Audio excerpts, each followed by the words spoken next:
บอกเธอว่าคิดถึงความห่างไกลเป็นเพียงระยะทาง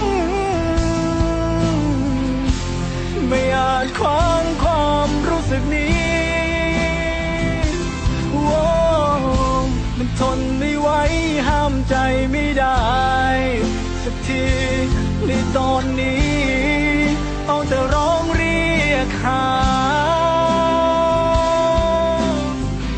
ที่น้ำตามันไหลก็เพราะว่าใจมันคิดถึงเหงาและซึ้งจำต้องเก็บเอาไว้ทั้งที่ยังอยากบอกเธอความห่างไกลเป็นเพียงระยะทางไม่อาจขวางความรู้สึกนี้มันทนไม่ไหวห้ามใจไม่ได้สักทีในตอนนี้เอาแต่ร้องเรียกหา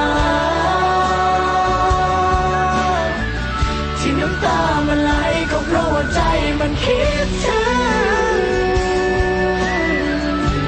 เหงาและซึ้งจำต้องเก็บเอาไว้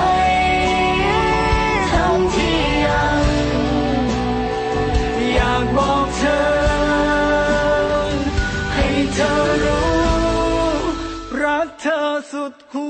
วใจ